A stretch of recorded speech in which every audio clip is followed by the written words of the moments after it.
세금이 참 어렵긴 어려워요. 근데 부가가치세를 저는 예전에 사업하다 한번 망했을 때 부가가치세는 정말 도둑 만든 기분이 들려고 막 이랬거든요. 네, 그리고 또 사실 인정되는 게 있고 인정 안 되는 게 있어요. 맞습니다. 분명히 우리 가게에서 쓴 돈인데 인정 안 해주는데 그 세금 거래.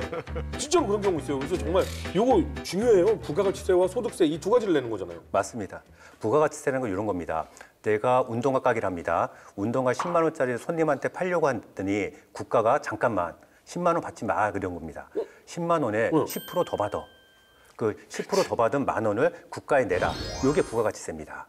그러면 부가가치세는 거의 뭐 날강도 아닙니까? 그 부가세는 손님이 내는 겁니까? 내가 내는 겁니까? 손님이 냈잖아요. 그렇죠. 당연히 손님이 내는 거라고 생각이 드는데 직관적으로는 내가 내는 것처럼 느껴집니다. 왜냐하면 부가세는 10%를 떼어놨던 것을 바로 국가가 가져가는 것이 아니라 6개월마다 한 번씩 내 주머니에서 부가세가 나옵니다.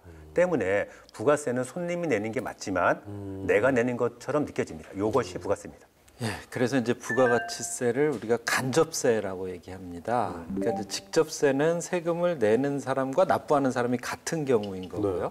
간접세는 세금을 내는 사람과 그다음에 세금을 지불하는 사람이 다른 거죠. 그러네요. 그러니까 손님이 낸 돈인데 그렇죠. 주인이 냈으니까. 예, 손님이 낸 돈을 내가 보관하고 있다 사업자가 국가에 내는 거죠. 그러다 보니까 이제 문제가 생기는 게 뭐냐면 일단 내 주머니로 들어왔잖아요. 네.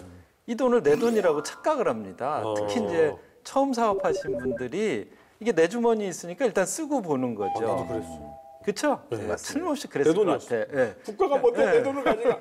그래서 이제 내 주머니에 있으니까 썼다가 나중에 막상 세금을 부가가치세 내라고 국가에서 고지서가 날라온다거나 또는 내가 이제 자진 신고를 하려고 보면 이게 돈이 없으니까 낭패를 보는 경우죠. 근데 부가가치세 계산은 어떻게 하나요? 모든 금액에 그냥 10% 이러면 됩니까?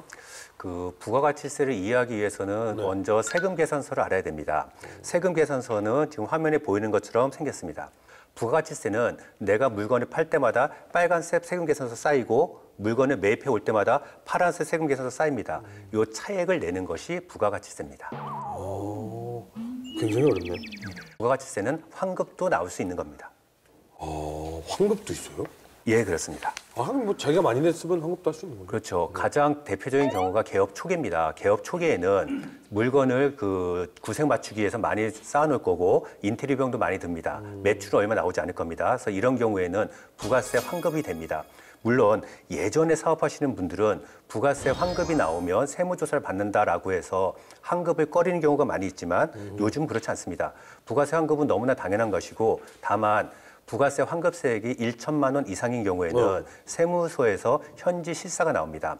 현지 실사가 나오는 건 당연한 거고 당연하게 부가세 환급세액이 나오면 환급 신청을 하고 환급 돌려받는 것은 너무나 당연한 겁니다.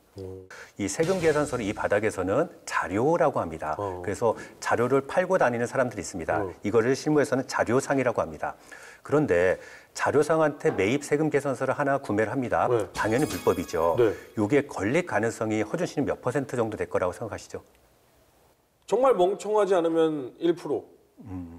안 걸릴 것 같은데? 아닙니다. 자료상한테 자료를 매입한 경우 걸릴 가능성이 99% 정도만 된다 하더라도 한 번쯤 해볼 만한데 걸릴 가능성이 100%입니다. 첫 번째 거는 절대 자료상과 거래를 해서는 안 된다는 겁니다. 이게 걸린 경우는 굉장히 크죠? 그렇죠. 대가가. 만약에 뭐 1억어치 세금 계산서를 사고 팔았다 그런다 그러면 법인 같은 경우는 추징세액이 거의 1억 정도 나오고 개인 사업자 같은 경우는 거의 한 7천만 원 정도 추징세액이 나옵니다. 큰일 납니다. 학교 창업자한테 이런 질문을 받습니다. 어떤 세무사한테 의뢰하는 게 좋습니까? 라는 질문을 받는데 제가 이런 대답을 합니다. 절대 의뢰하면 안 되는 세무사가 있다. 그중에 첫 번째가 부가가치세를 줄여주겠다는 세무사입니다. 부가가치세는 절대로 줄일 수가 없습니다. 부가가치세는 내가 조금을 내기 위해서는 상대방이 더 많이 내야 됩니다. 때문에 부가세는 조금 내는 게 중요한 게 아니라 정확하게 계산해서 제대로 내는 게 중요한 겁니다.